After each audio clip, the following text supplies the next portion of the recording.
అందరికీ praise the lord. ప్రభు అయిన యేసుక్రీస్తు నామమున మీకు అందరికీ శుభాలు తెలియజేస్తున్నాను. అందరు బాగున్నారు కదా. ఈరోజు వాగ్దానము కీర్తనలు 119వ అధ్యాయము 151 వచనము. యెహోవా, నీవు సమీపముగా ఉన్నావు, నీ ఆజ్ఞలన్నీ సత్యమైనవి. ఆమెన్. నిజమే కదా, యెహోవా మనకి సమీపంగా ఉన్నారని చెప్పి ఎంతమంది నమ్ముతున్నారు. ఆయన ఆజ్ఞలన్నీ కూడా సత్యమైనవి, ఆయన సత్యమైన దేవుడు అని చెప్పి ఎంతమంది నమ్ముతున్నారు.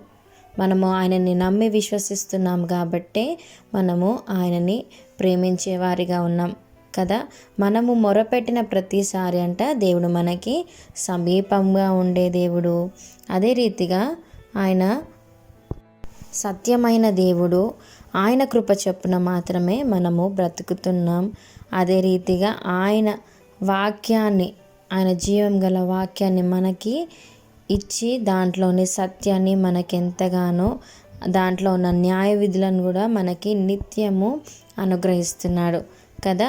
వాటి రీతిగా ధర్మశాస్త్రంలో ఉన్న రీతిగా దేవుడు వాక్యాన్ని మన ముందుంచి ఆయన సత్యమైన దేవుడు ఇలాగున్నాడు అని చెప్పి మనతో ప్రతిరోజు మాట్లాడుతూ ఉన్నాడు కదా.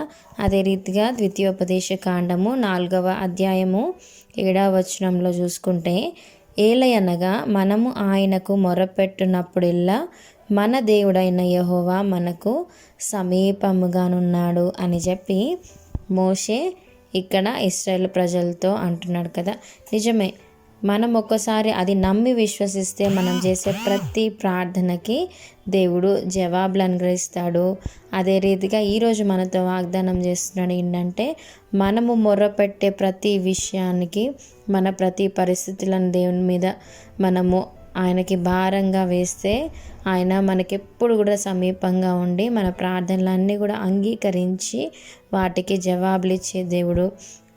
యేసయ్య మాత్రమే మార్గము, జీవము, సత్యమైన దేవుడు. ఈ చిన్న వాగ్దానాన్ని మనం క్లెయిమ్ చేసుకుందాం. చిన్న వాగ్దానాన్ని దేవుడు దీవించి ఆశీర్వదించునుగాక. Amen. Thank you. God bless you.